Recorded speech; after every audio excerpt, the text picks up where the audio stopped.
buenos días, qué gusto saludarles en esta mañana de día jueves. Ya tenemos 5 de diciembre del año 2024. Bienvenidos a Impacto BTV Matutino. Le recordamos que usted puede sintonizarnos también a través de la web en www.btv.com.hn y si quiere sintonizarnos también puede hacerlo a través de las frecuencias radiales en Acción Radio 92.5, 95.1, 95.9 en todo el territorio nacional. Ahora de inmediato iniciamos con nuestros titulares.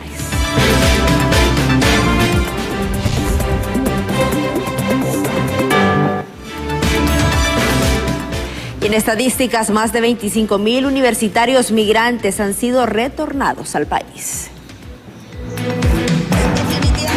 Honduras no ha hecho esfuerzos por erradicar las causas estructurales o por lo menos disminuir las causas estructurales que provocan la migración en el territorio nacional. Y en las últimas horas, el director de Administración Aduanera dio a conocer que encontraron armas de grueso calibre en una encomienda que venía de los Estados Unidos. También le damos a conocer que 3 hondureños son diagnosticados positivos por VIH cada día. Cada 8 horas, ¿verdad? Esta situación es alarmante, preocupante, se mantienen los niveles más o menos en la misma medida que en años anteriores, sin embargo... En el campo internacional buscan destituir al presidente de Corea del Sur tras fallido intento de instaurar ley marcial.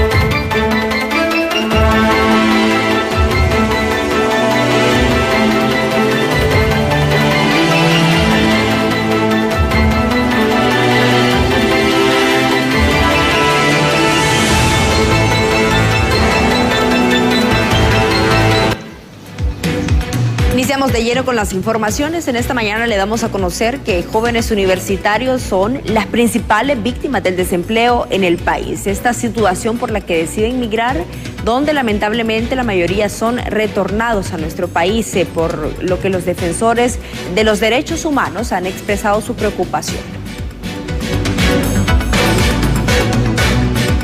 La migración en Honduras se infiltra cada vez más en el nivel académico universitario, donde miles de jóvenes ante la falta de oportunidades laborales deciden salir del país y abandonar lo poco que tienen, sin imaginar que la suerte no los acompañará. En lo que va del 2024, más de 25,000 han sido retornados, de los cuales 8,377 son mujeres y 16,780 hombres. Definitivamente Honduras no ha hecho esfuerzos por erradicar las causas estructurales o por lo menos disminuir las causas estructurales que provocan la migración en el territorio nacional y en particular la población joven. Imagínate que además de eso no hay la oportunidad para el joven para seguir estudiando porque no hay universidades. Aquí se está hablando. Asimismo, César Castillo, coordinador del Observatorio de Migración de la UNAD, lamentó que un promedio de 500 hondureños emprende la ruta migratoria a diario y la mayor parte siguen siendo jóvenes. Somos el país en primer lugar de solicitudes de refugio.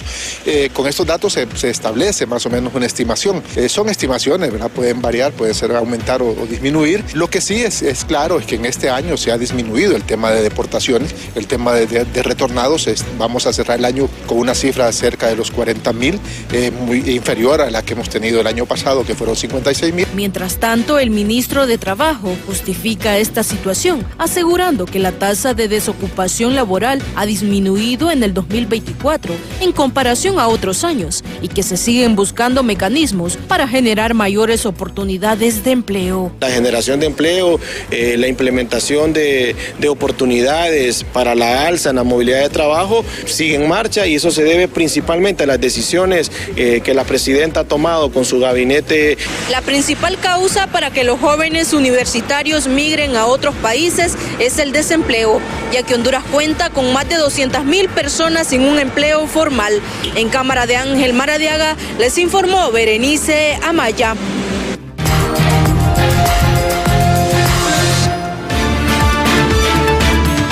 Bueno, de inmediato establecemos contacto con la periodista Gabriela Plata, quien está atendiendo denuncias en esta mañana aquí en la capital de la República y nos da a conocer que son 5 meses ya que llevan vecinos de la colonia Tepeyac denunciando que hay un socavón en esa zona que pone en riesgo sus vidas. Gabriela, ¿no se aparecen las autoridades en este sector? Muy buenos días, Ani, un placer saludarle y a las personas que nos sintonizan a esta hora de la mañana. Importante dar a conocer esta información y es que desde el 9 de agosto hasta la fecha las autoridades no han venido a reparar justamente este socavón que se ha formado aquí en la avenida de la colonia Tepeyac, justamente debido a las diferentes condiciones climatológicas que se han suscitado justamente a lo largo de este año. Y bueno, las imágenes hablan por sí mismas. Debido a las constantes lluvias y las diferentes saturaciones, muchos específicamente pues de las tierras que cubren esta zona pues han erosionado, generando así este pequeño deslave de al menos por lo menos 5 metros. Como pueden observar ustedes, las personas se nos acercaron detrás de cámaras y nos manifestaban este problema, donde exigen y asimismo hacen un llamado enérgico justamente a las autoridades de la alcaldía, ya que, como lo expresaban, desde el 9 de agosto hasta la fecha no han venido a reparar este enorme socavón que, bueno, pone en peligro también el tránsito de los vehículos que se dirigen justamente a esta zona de la capital.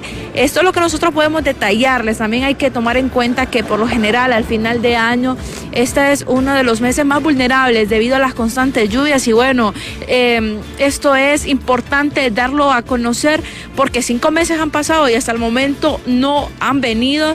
También es importante hacer un llamado enfático a las personas a evitar tirar basura también en esos lugares porque como pueden ver ustedes también ha servido también como un botadero también de diferentes desechos que prácticamente pues las personas consumen diferentes insumos. Esto es parte de lo que nosotros podemos darles, compañeros, a conocer esa denuncia, 5 meses sin recibir ninguna atención, donde pone en peligro justamente el tránsito de cada una de las personas que a diario se movilizan a sus diferentes zonas de trabajo o mejor dicho, estudios. Ese es el informe que nosotros podemos darles, compañeros, en relación a este socavón, 5 meses sin ser reparado justamente aquí en la colonia Tepeyac, en la avenida Copán. Con este informe, compañeras, y si no hay preguntas, yo regreso con ustedes desde el estudio central.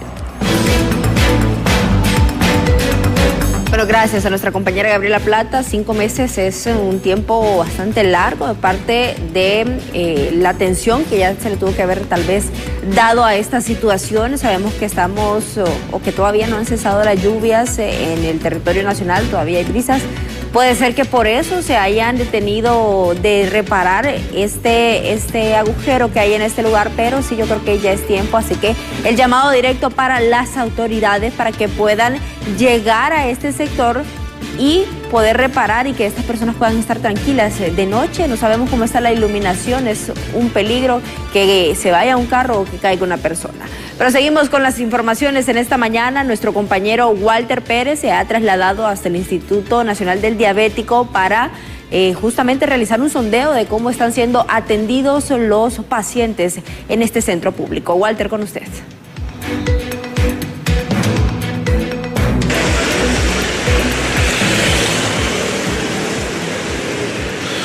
Buenos días, compañeros. En efecto, ubicados desde las afueras del Instituto del Diabético. Bueno, una mañana bastante fresca donde una gran cantidad de capitalinos, obviamente, y personas de otros sectores de la capital y del resto del país, obviamente, vienen a recibir atención médica en este centro hospitalario y también a poder obtener el respectivo medicamento a esta hora de la mañana. Vamos a tratar de dialogar con las personas que ya en estos momentos se prestan a ingresar para posteriormente recibir el respectivo tratamiento médico por parte del personal que labora en este Instituto del Diabético.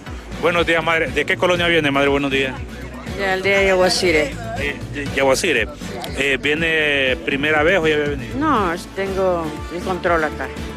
¿Los medicamentos cuando los solicita los encuentra o tiene que salir a buscar? Hay unos que sí, hay otros que no.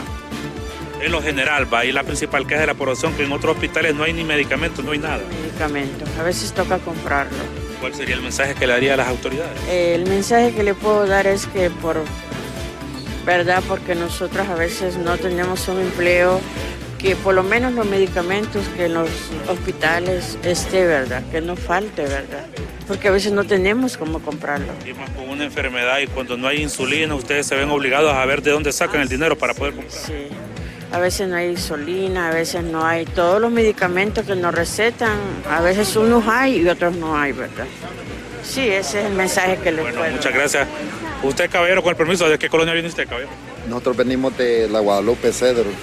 ¿Viene a atención médica a buscar medicamentos? Venimos a exámenes. A exámenes viene. ¿Se aplica ya un medicamento usted? Sí, insulina. ¿Insulina? Sí. ¿Siempre la encuentra o hay veces que tiene que buscar la forma usted? Siempre encontramos. Bueno, sí. Eso es algo positivo, podemos decir también, porque hay muchas personas que en otros lugares van al hospital y no encuentran el medicamento. Exactamente, sí. No, pero aquí toda la vida hay. O sea que siempre nos han dado.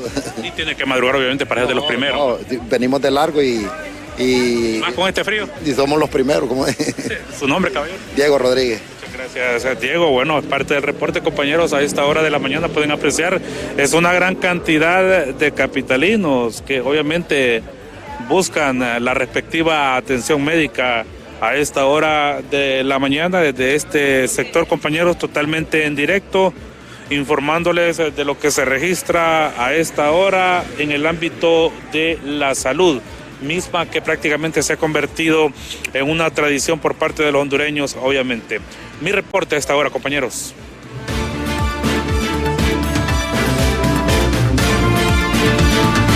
Bueno, gracias a nuestro compañero Walter Pérez. Seguimos con la gente y retomamos el tema migratorio, y es que a pesar de que existe un crecimiento positivo el envío de remesas familiares por parte de los hondureños que viven en el extranjero, al finalizar este 2024, esta cifra seguirá siendo baja en comparación a los últimos 10 años en toda la región, según un informe presentado por el Banco Interamericano de Desarrollo. Bueno, de acuerdo a informaciones oficiales del propio Banco Central de Honduras, se estima un crecimiento del 3% de las remesas familiares para finales de 2024 en comparación al 2023. Estamos hablando que pasaríamos de 9.500 millones de dólares a cerca de 9.800 millones de dólares. Un crecimiento muy inferior a lo que habíamos tenido en años anteriores. Y de aquí la importancia de poder diversificar las fuentes de captación de divisas para el país. Alrededormente anda un crecimiento alrededor del 5% en los últimos 10 años. Es una reducción significativa. Acordémonos que durante la pandemia incluso tuvimos crecimientos del 10, del 9% en el envío de las remesas. Obviamente este es un contexto totalmente diferente y creo que los más afectados van a ser, por un lado, los hogares que dependen como única fuente de ingreso de las remesas, pero también la economía, ya que la remesa es el principal estabilizador macroeconómico del país.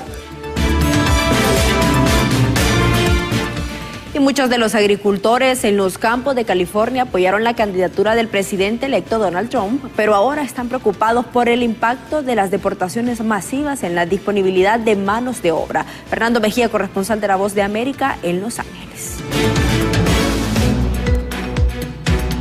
En los campos de California se cultiva la mitad de las frutas y vegetales que se consumen en Estados Unidos. Según el Departamento de Trabajo, existen 162,000 campesinos trabajando las tierras. Más de la mitad de ellos son indocumentados. Pues que nomás de repente pues nos lleven y ya no, sin saber nada, bueno, sin dejar como el país, o sea, todo eso. Algunos de los agricultores y las corporaciones que los contratan apoyaron la candidatura del próximo presidente, a pesar de las promesas de deportación masiva que podrían afectar a sus trabajadores. No son patrones que están aquí en la agricultura, son corporaciones grandes, ¿no? Y ellos en realidad no tienen conexión con sus trabajadores. Si las propuestas de campaña de las deportaciones masivas se consolidan durante la administración de Trump, los agricultores piden que se abran caminos alternativos para sustituir a los trabajadores del campo. Entonces necesitamos un programa de traer trabajadores temporariamente para cosechar, sea por 3, 4 meses, lo que sea, y luego regresan para atrás. Un portavoz del equipo de transición de Donald Trump dijo que los americanos habían escogido al presidente y que este cumpliría sus promesas de deportaciones masivas y de crecimiento económico. Al final, según economistas, nadie se beneficia. Y si no hay trabajadores para que recojan esos productos, eso también significa que van a subir los precios. Entonces, no tener esos trabajadores es problemático también para la economía. El presidente electo Donald Trump ha dicho que su plan de deportaciones está enfocado en criminales y personas que pongan en riesgo la seguridad nacional. No ha mencionado a los más de 60,000 campesinos que trabajan sin documentos en los campos de California.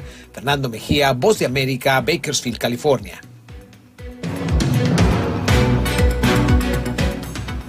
Bueno, ahora cambiamos de tema y es que ante la falta de claridad en la publicación de la ley de amnistía política, varios sectores lo ven con preocupación, ya que esto podría conllevar acciones de riesgo para la sociedad hondureña debido a los entuertos económicos, políticos y también sociales que origina. Veamos. Debido a que las autoridades de la Corte Suprema de Justicia aún no se pronuncian sobre la ley de amnistía política, la designada presidencial Doris Gutiérrez se pronuncia para que esta resolución se dé a la mayor brevedad posible para reducir los conflictos internos que puedan desencadenar estas inacciones. Habría que preguntar a la Corte por qué no la ha publicado, porque para mí es falta de transparencia, porque si tomaron una decisión de acuerdo a la ley, pues que publiquen eso, así como publicaron lo de la sede. Es un reclamo que estamos haciendo. ¿Cómo es posible que a estas alturas no hayan publicado en la Gaceta esa resolución que es de vital importancia en el combate a la corrupción? Además, estamos señalando el tema de las compras directas. No es que nos oponemos, porque sabemos que cuando hay una emergencia no se puede seguir esos procedimientos tan largos, pero sí consideramos que debe ser un proceso amplio, transparente y publicitado y con rendición de cuentas. Y economistas consideran que esta es una urgencia, definir esta resolución, ya que el país se basa en las leyes y la política para orientar sus esfuerzos a los sectores sociales y económicos, por lo que estas acciones tardías retrasan muchas decisiones prioritarias para el país. Mire, es que todo tiene que ver con modelo económico. El modelo económico actual prima aquellas situaciones de grandes corporaciones e inversión externa. Y la inversión externa, tenemos que reconocerlo, nos viene de afuera porque ellos no quieren pagar impuestos y quieren pagar salarios poco. Pero tenemos un modelo económico interno que no está ayudando al emprendedurismo. Aboga por mercado interno. Para nosotros es desarrollar el mercado interno, es desarrollar que haya oportunidades para emprendedurismo. Lamentablemente pensábamos que con Se Emprende se iba a hacer algo en ese tiempo, no se ha hecho, y en este caso nosotros queremos retomar que si usted no le enseña emprendedurismo a los niños, ellos salen formados para ser empleados.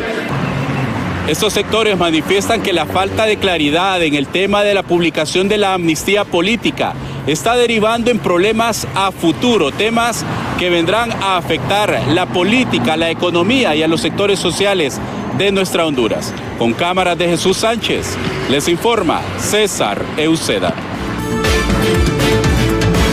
Bueno, y la Corte de Apelaciones en materia de criminalidad organizado, medio ambiente y corrupción, por unanimidad de votos, declaró sin lugar los recursos de apelación interpuestos por la defensa para los implicados en una red de trata de personas en Roatán.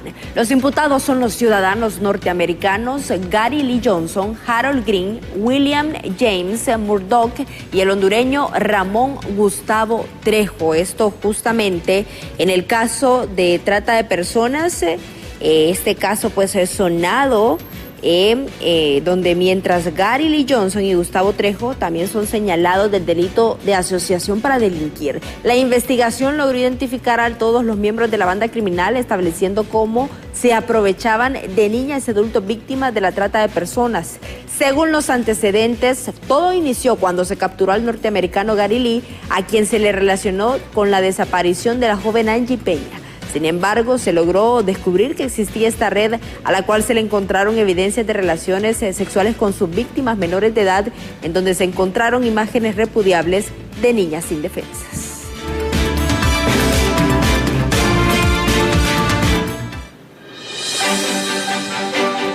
Al regresar de la pausa, encontraron armas de grueso calibre en encomienda proveniente de los Estados Unidos.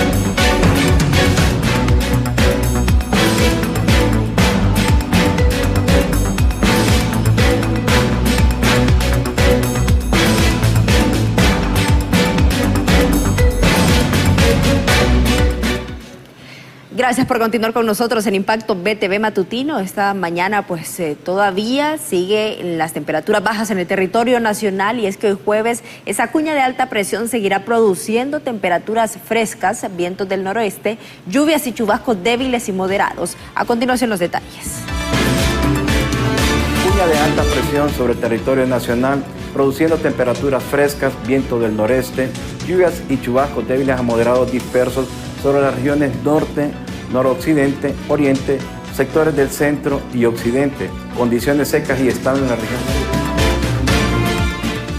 Siguiendo con las informaciones, en las últimas horas, el director de Administración Aduanera, Fausto Calix, dio a conocer que encontraron armas de grueso calibre en una encomienda proveniente de los Estados Unidos. Pretendían ingresar al país vía contrabando de la misma modalidad de encomiendas como los anteriores decomisos, puntualizó el funcionario, que colgó también esta foto que usted está viendo en pantalla en sus redes sociales.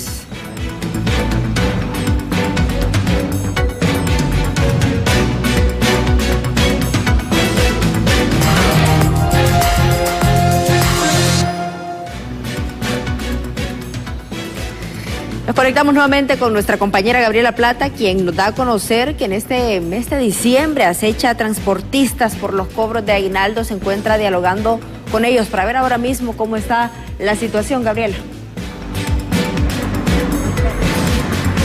Muy buenas, Ani, un placer saludarle. Y bueno, en otros temas nosotros vamos a hablar acerca de que más de 9,000 precandidatos serán fiscalizados con los fondos de la Unidad de Política Limpia. ¿Qué se espera? ¿Cuáles serán las actuaciones, diputado? ¿Cómo ven ustedes esto mismo? Bueno, creo que es positivo. Se han aprobado aproximadamente 110 millones de lempiras para poder fiscalizar a todos los candidatos.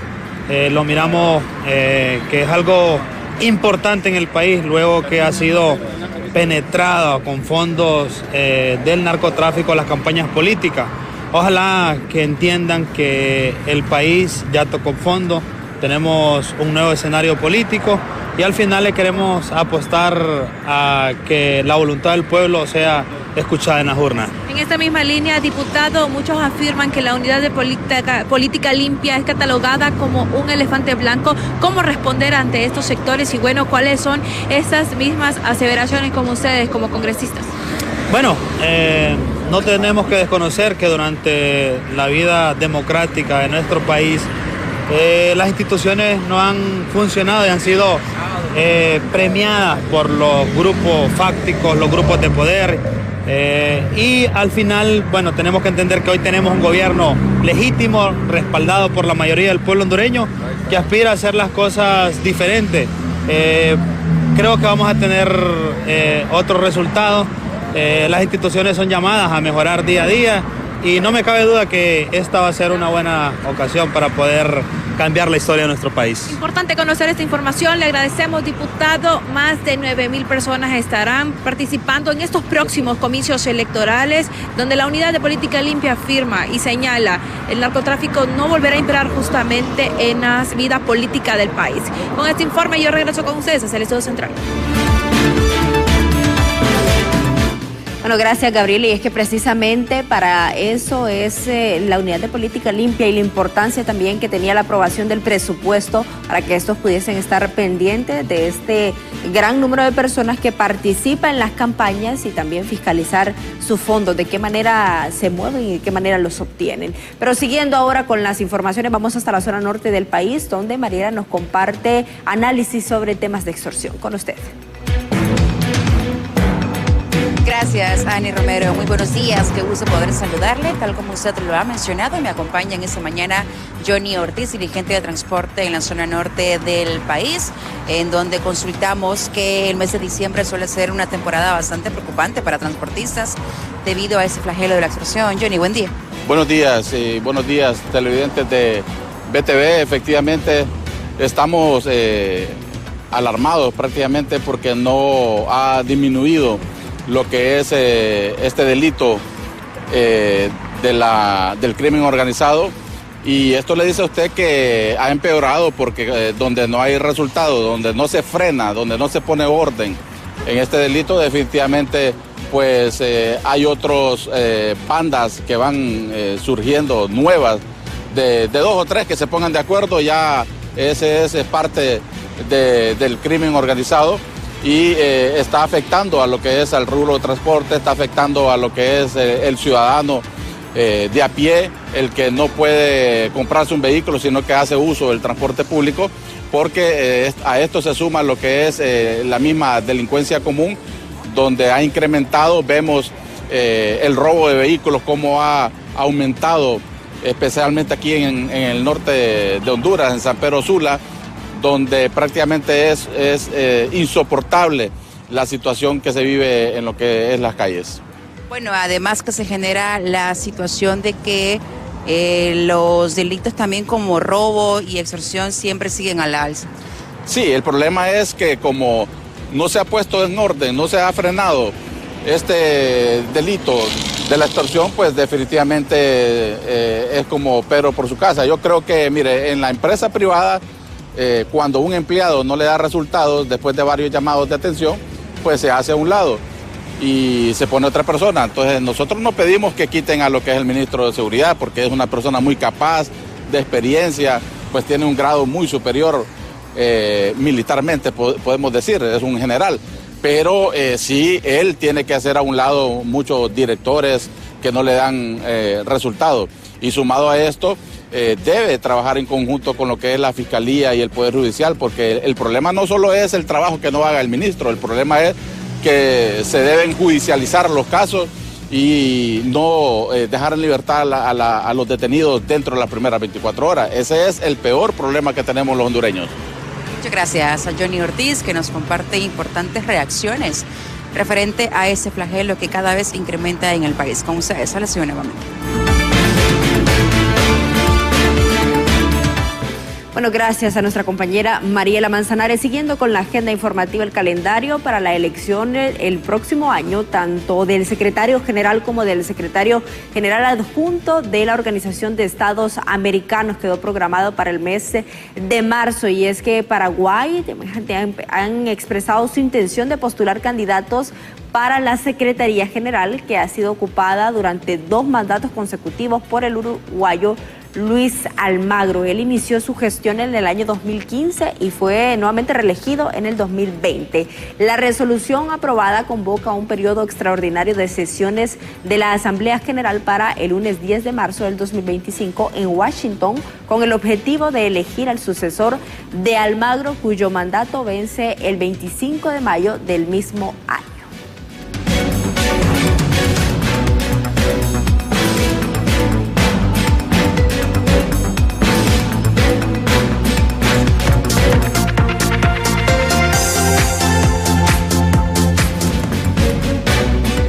El Comisionado Nacional de los Derechos Humanos, CONADE, dio a conocer que son 3 nuevas personas diagnosticadas positivas por VIH, o un promedio de 1 cada 8 horas en el territorio nacional. Un total de una infección cada 8 horas, ¿verdad? Esta situación es alarmante, preocupante, se mantienen los niveles más o menos en la misma medida que en años anteriores. Sin embargo, necesitamos disminuir esos niveles. Y para eso actualmente contamos con tecnología y medicamentos que nos pueden ayudar a lo mismo. Si las personas se hacen su prueba a tiempo y si las personas acuden a los servicios, ahí les pueden ofrecer lo que es la PrEP, que es un tratamiento de prevención combinada para evitar el quedar infectados de VIH. Entonces tenemos ahora nuevas oportunidades debido a los avances tecnológicos y a la disponibilidad por parte de la Secretaría de Salud de algunos insumos.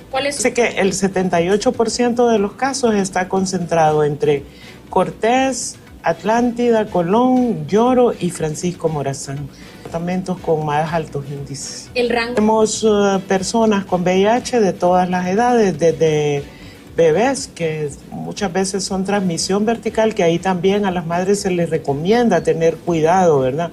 Si está embarazada, acude a un servicio de salud, que le hagan su prueba porque se puede evitar si nos damos cuenta a tiempo. Pero dentro de los rangos de edad pues tenemos desde niños muy pequeños hasta adultos mayores, pero la mayoría de la población está concentrada en la edad económicamente activa. Eso como porcentaje no se lo puedo decir en este momento porque desconozco ese dato. Sin embargo, hemos estado teniendo entre 3 y 4 casos anualmente, ¿verdad? Casos que, como les había comentado antes, pueden ser totalmente prevenibles, ¿verdad? Si las madres se presentan a tiempo y siguen las recomendaciones médicas que se le den en los servicios de atención integral SAI, que son los lugares especializados de la Secretaría de Salud Pública donde se atienden. Pues tenemos el mismo dato de por lo menos los últimos 3 años, que lo recuerde yo bien, tenemos una persona infectada cada 8 horas.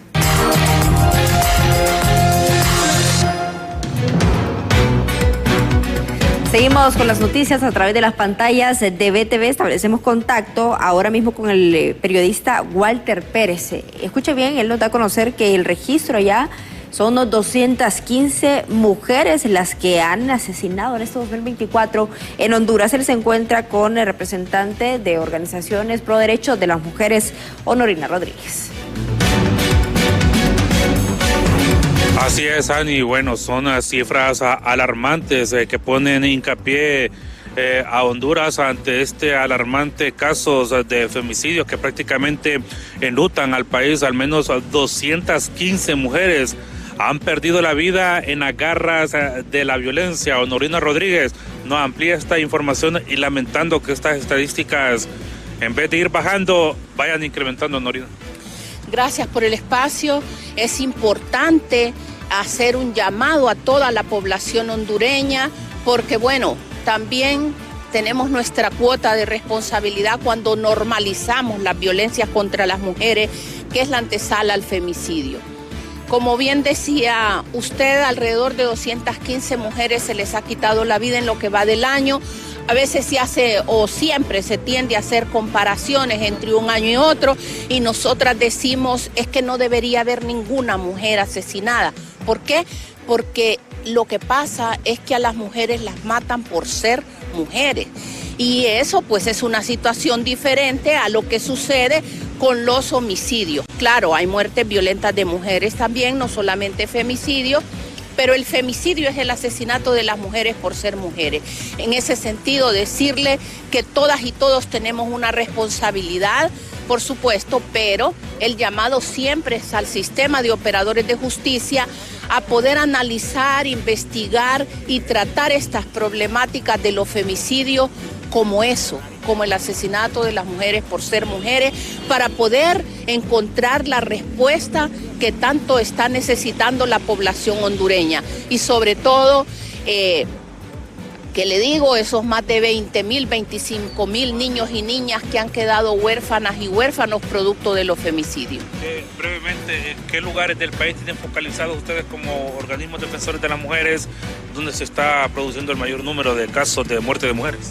Bueno, quienes nos proporcionan la información oficial, que en este caso es el Observatorio contra la Violencia de la Universidad Nacional Autónoma de Honduras, indica, por ejemplo, Francisco Morazán, Colón, El Paraíso incluso, Olancho, Intibucá incluso, es decir, algunos departamentos, porque por ejemplo Francisco Morazán, su principal carga la tiene el Distrito Central, y en este caso el año anterior refleja que la mayor incidencia de femicidios estuvo en el Distrito Central. Muchas gracias, Honorina Rodríguez, en su punto de vista en torno a este escenario de violencia que prácticamente sacude al sexo femenino en el país, y obviamente lamentando y haciéndole énfasis a las respectivas autoridades de poner mayor auge a este escenario de violencia que prácticamente continúa al acecho de las mujeres en el país. Las imágenes son de Elvis Zambrano, compañeros, a esta hora con ustedes.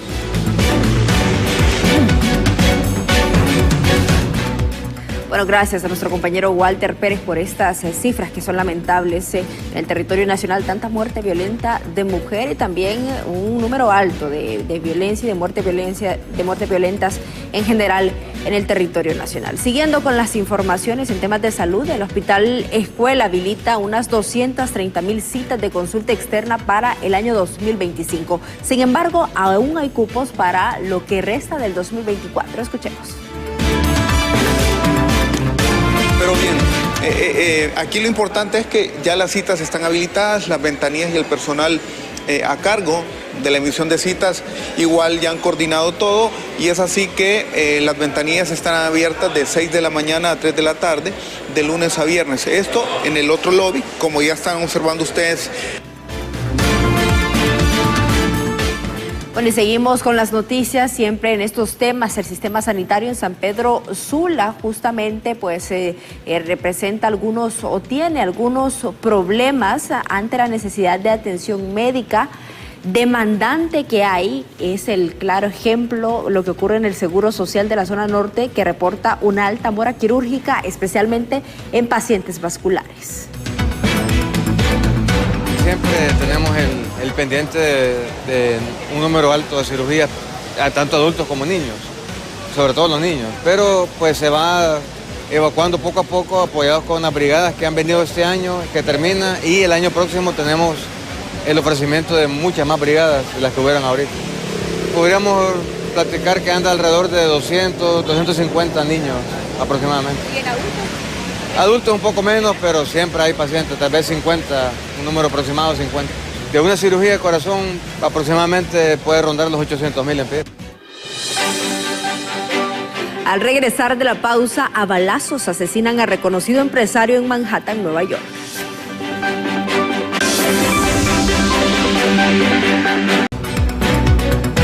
De la mañana con 43 minutos. De los 240,000 millones de lempiras en pérdidas que dejó la tormenta tropical Sara en el sector agrícola, apenas solo 7 millones pagarán las aseguradoras a los afectados que tenían justamente un seguro agrícola. Veamos. Según datos de la Federación Nacional de Ganaderos y Agricultores de Honduras, la tormenta tropical Sara, tras su paso por el país, dejó una pérdida económica de 2.480 millones de lempiras en los diferentes sectores productivos. Ante este problema, le recomiendan al gobierno que ya se trabaje en una ley de seguros agrícolas obligatorio. Entonces creo que en este momento, yo lo he mencionado varias veces, tenemos que trabajar en una hoja de ruta, y dentro de esa hoja de ruta obligatoriamente debe de ir el tema de seguro agrícola, y no solamente como una opción, sino tal vez como una obligatoriedad. Según datos de la gerente de la Cámara de Aseguradores, menos del 1% de los cultivos afectados estaban asegurados, por lo que esperan pagar apenas unos 7 millones de lempiras por reclamos. El sector asegurador ha estimado más o menos 60 millones de lempiras en reclamos relacionados a la tormenta Sara, más o menos unos 6 o 7 millones de lempiras relacionados al seguro agrícola, ¿verdad? Es más o menos el 10% de las estimaciones. Sabemos que pueden venir llegando más reclamos, ¿verdad? Pero estimamos que no vamos a superar los 100 millones de lempiras en reclamos. La empresa privada asegura que es urgente que el gobierno y todos los sectores trabajen en estrategias de adaptación y mitigación a los efectos del cambio climático para evitar las pérdidas millonarias en el sector agrícola. Más que un seguro, lo que Honduras necesita es implementar estrategias de mitigación y adaptación adaptación al cambio climático. Un país que históricamente ha sido vulnerable a los choques climáticos extremos, no nos podemos dar el lujo a no invertir en la adaptación del clima, particularmente en el sector agrícola, un sector que ha estado rezagado desde el 2020 a consecuencia de las pandemias y las tormentas de Iota. Las aseguradoras esperan pagar por reclamos en afectaciones por daños causados en bienes muebles e inmuebles por la tormenta tropical Sara entre 60 a 100 millones de lempiras, de los cuales unos 7 millones se les pagarán al sector agrícola porque menos del 1% de los cultivos estaban asegurados. En cámara, Walter Pérez les informó Luis Durón. Y en Honduras, unas 24,000 mujeres se desempeñan en papel en la industria del café, consolidándose como piezas fundamentales en uno de los sectores económicos más importantes del país.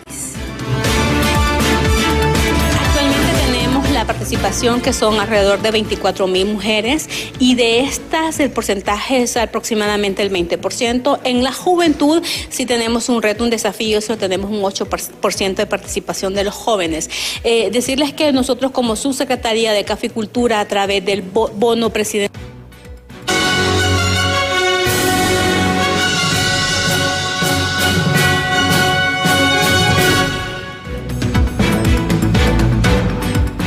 el Consejo Nacional Electoral dio a conocer que para el próximo o las próximas elecciones internas en el país se aprobó la contratación de biometría que incluye mecanismos antifraude, por lo que los partidos políticos podrán tener confianza en este proceso. El Consejo Nacional Electoral aprobó la contratación de un sistema biométrico para validar votantes. Será implementado en las próximas elecciones primarias de 2025 con el fin de mejorar la seguridad electoral. Y la oposición señala como positiva esta decisión.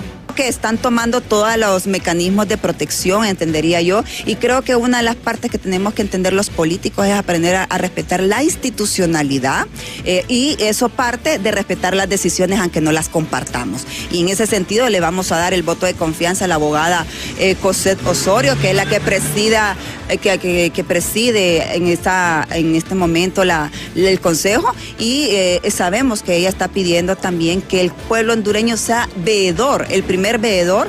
Expertos se refieren a la transparencia que podrá existir en las elecciones primarias, con la aprobación del presupuesto de la Unidad de Política Limpia y la contratación de biometría. Recuerda que este es un nuevo elemento que se implementó en las elecciones generales del 2021 y creo que la ciudadanía y la clase política quedó contenta con eso. Por lo tanto, se está implementando hoy en las elecciones primarias para efecto de garantizar que el ciudadano que acuda a esa junta receptora de voto a ejercer su derecho del sufragio sea la persona indicada, porque con su dedo índice va a desplegar su información. Para miembros del oficialismo esto representa un avance y al mismo tiempo envían un mensaje que así como se aplaude esta determinación, también se respete la elección de la población en las urnas. De momento se está respetando el calendario electoral, se respetó el TREP, se va a respetar la transmisión de datos y ahora lo que compete a los que vamos a correr en estas elecciones internas es respetar las decisiones del Consejo Nacional Electoral. En el 2021 se implementó por primera vez en nuestro país la identificación biométrica en las elecciones generales y para este 2025 en las elecciones internas se estará implementando nuevamente por parte del Consejo Nacional Electoral con la única intención de transparentar este proceso. En cámara de Marvin Andino, les informó José Luis Castellanos. Bueno, y justamente tras haberse aprobado el presupuesto por el Congreso Nacional, el Pleno de Comisionados de la Unidad de Financiamiento, Transparencia y Fiscalización revelaron que se efectuará la creación de la División de Auditoría para Sujetos Obligados y a su vez que se contratarán 272 técnicos especializados para evitar que el dinero proveniente del narcotráfico opere en las elecciones.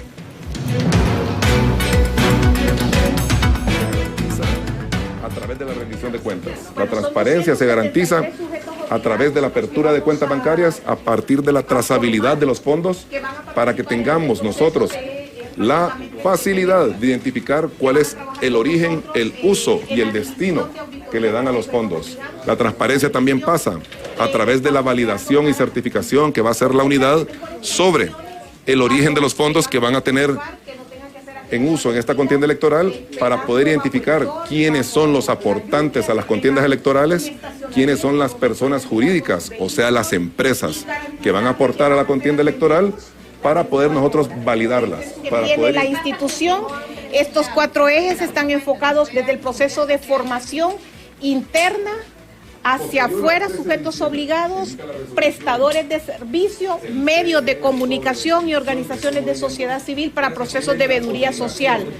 Y el tema de fiscalización y auditoría es uno de nuestros ejes más importantes, al igual que la subsanación y la aplicación de sanciones, pero la parte logística del fortalecimiento institucional es básico porque...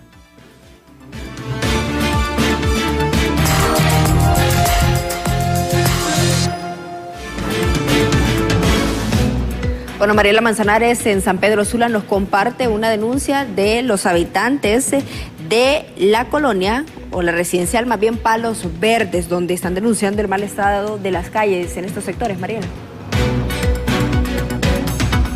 Gracias, Ani. Tal como usted lo apunta, y me acompaña don Ángel Ortega, presidente del patronato de este sector, de la residencial Palos Verdes en San Pedro Sula, en donde hay un deterioro realmente evidente en las calles mismas que está provocando que los vehículos se dañen de manera constante y los pobladores básicamente quedando usando bus. Sí, realmente muchas gracias por la oportunidad que nos dan, ¿verdad?, de participar en tan prestigioso canal que es muy visto a nivel nacional. Nosotros tenemos la situación y el inconveniente serio, grave. Ellos iniciaron el proyecto de ampliación del bulevar en el mes de febrero. Inician la trocha de Infop de norte a sur y todos pensamos que la lógica decía que iban a continuar hasta terminar esa trocha. La han hecho por pedazos, no es continua y de repente, sin que pasara nada, de la noche a la mañana vienen y comienzan a romper la otra trocha que está frente al Infop, que va de sur a norte, que estaba completamente bien el pavimento. Ahora no tenemos ni una sola vía buena en ningún lado. Se forman unos congestionamientos de horas y horas increíbles, que además de la pérdida de tiempo es el gasto de combustible, pero sumado a eso el deterioro de los vehículos. Más de 13 vehículos se han dañado en sus partes de dirección, transmisión, como están de caros los vehículos, rótulas, puntas esféricas. Entonces el llamado por este prestigioso medio es que el señor alcalde o a su gerente de infraestructura, el ingeniero Luis Enrique Sá, que por favor continúe y termine lo que inició, una sola trocha continua para poder habilitar un tramo y luego pasar al otro. Bueno, don Ángel, además mencionar que ahorita con la temporada lluviosa se genera más caos vehicular y grandes toneladas de lodo. Sí, efectivamente, la obligación de la constructora que está haciendo la pavimentación es mantener por lo menos una vía de acceso transitable, pero no le dan mantenimiento a la vía, se forman grandes pozas. Ayer 2 vecinos entraron a una de esas lagunas que ustedes la pueden ver allá por el Infop y había una piedra dentro del agua y rompió el cárter del vehículo. Muchísimas gracias a don Ángel Ortega del patronato de esa comunidad Palos Verdes, sector Infop en San Pedro Sula, con esa denuncia y el llamado a las autoridades, sobre todo a la empresa constructora, que agilice este proceso porque está dejando bastante daños materiales a los pobladores de ese sector. Ani, con usted nuevamente el estudio principal. Bueno, gracias, Mariela, y como siempre nosotros pedimos atención a todas las denuncias de los pobladores que se ven afectados por algunas afectaciones. En la mayoría son el mal estado de las calles, pero esta vez en San Pedro Sula. Ahora, siguiendo con las noticias, ciudadanos y legisladores de Corea del Sur tienen bajo presión al presidente Yoon Suk Yeol. Aseguran que si no renuncia buscarán destituirlo luego del fallido intento de integrar la ley marcial. El informe lo tiene la corresponsal de La Voz de América, Laura Sepúlveda. 191 de 300 legisladores presentaron una moción para destituir al presidente surcoreano tras haber declarado la ley marcial por una supuesta insurgencia de la oposición e intento de derrocar la democracia libre.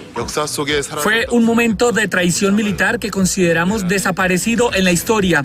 Ha cometido un pecado imperdonable. El presidente acudió a la ley marcial que limita libertades y prohíbe la actividad política cansado del bloqueo de sus propuestas legislativas en un parlamento de mayoría opositora. Todos los altos funcionarios han dimitido. Dada la situación actual en la oficina presidencial, es difícil ver cómo puede funcionar el gobierno. Independientemente de si John será destituido o no, el problema ya es grave en este momento. Y en un gobierno así, ¿quién querría trabajar en cualquier puesto en la oficina presidencial? En realidad, se trata de un problema muy grave. Corea del Sur es uno de los grandes aliados de Estados Unidos en Asia, y justamente su presidente Yoon Suk-yeol construyó una relación diplomática cordial con Biden, con quien compartieron en varias ocasiones. Tras tensiones entre Washington y Pekín, Corea del Sur aumentó su importancia estratégica para Estados Unidos.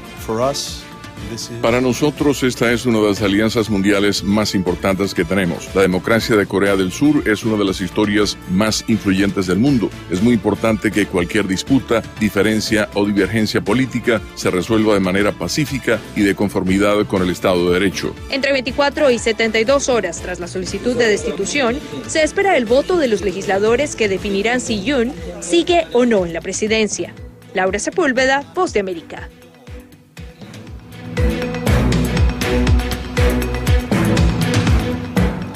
Con esta información nos despedimos, agradecemos su fiel sintonía, les dejamos con Hola Honduras y Diálogo de Impacto.